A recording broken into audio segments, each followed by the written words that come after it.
This book is one of the classic examples of what reading does to you. It changes you. It changes you for better or for worse. It changes you. This has been a much awaited video. Welcome to my little review video of this beautiful book. I have so many thoughts. I cannot even tell you how many thoughts I have on this beautiful book. My pretty bookshelf right there. Okay, let's just get one thing out of our way. Yes, I did cry while reading this book, but I did not cry like everybody on social media did, like bawling their eyes out type of cry. I cried like I had tears rolling down my eyes in the last Dear Comrade part. As you can see, it has a lot of tags, but another thing that I would like to acknowledge is I've never been the kind of person who writes in the margins of a book or notes down her thoughts, etc., etc.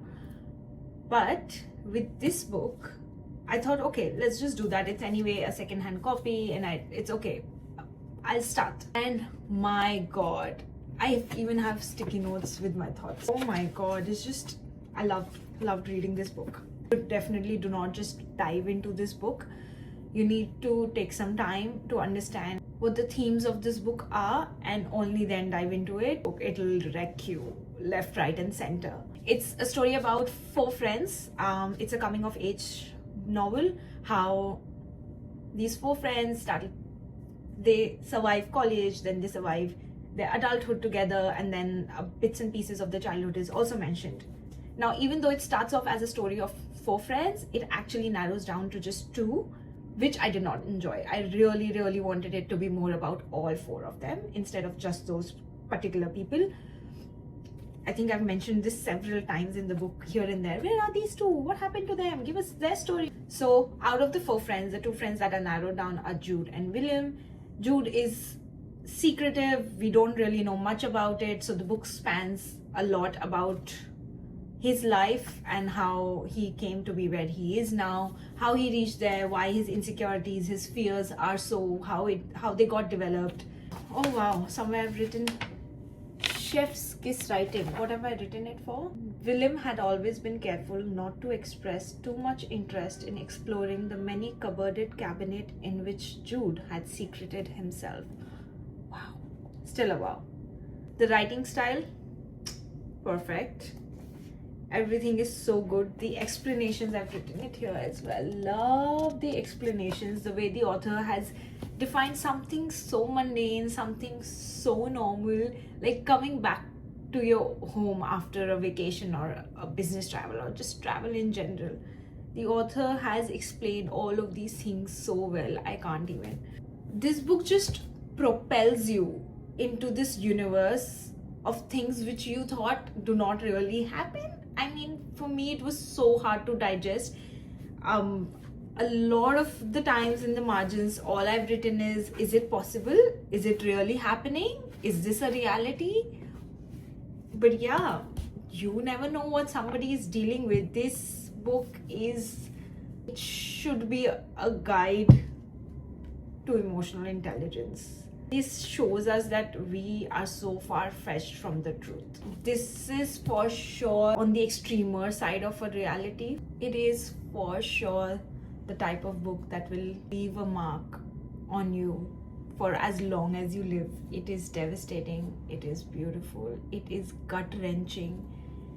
It is tragic. While you're reading this book, you will feel like you want to jump into this character's life. You want to jump in between the pages and just help this person out.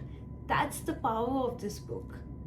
That is the beauty of this book. That is the beauty of the writing, that you yourself want to jump inside the pages of the book and help this person out. You feel so helpless, and this book just left me numb. I felt so numb every time I picked it up and read it. It took a lot of courage for me to read it. This is not for the faint-hearted, but read it to realize how privileged and how amazing your life is in comparison to what others might be going through. And the title just justifies it, right? Once you're done reading, you realize a little life. Yes, it's a little life. You realize how small this life is. It leaves you with so many questions.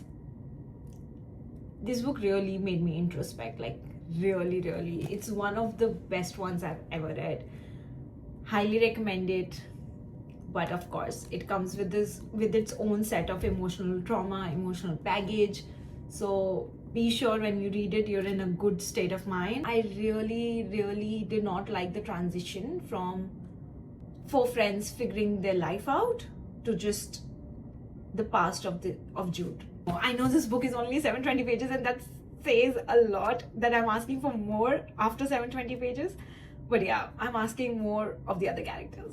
At the beginning of the book, I've written, funny how everyone keeps saying that a book finds you at the right time.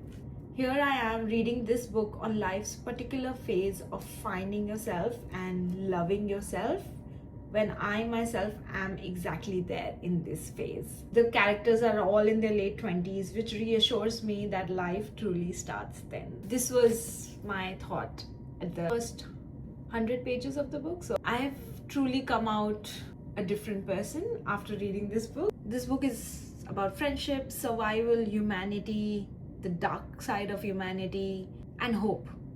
I know a lot of people might say hope, but trust me, it has a lot of hope in it. The main character, Jude, his hope carries us through the book. The hope of his friends around him, of his family around him, shows that for humans, no matter how bad it gets, just a ray of hope can pull you through it all. Read and you'll drop this book. You'll read and you'll drop this book. But that is the process of this writing. That is the process of the writing. That's life. You cannot just go through it at once. You have to take baby steps. You have to give it some time. You have to let it grow on you. This quote called "Your now is not your forever." It's from a John Green book, and it has stuck with me since I read. I think it's from the book The Turtles All the Way Down. That's the book which taught me about anxiety, and that's what I'm saying. I've learned everything I know from books. So your now is not your forever. This one imbibes the values of that quote, and also you have to get through it to get through it. Just trust me on this one. Read it. Read it when your mind allows it. But read it.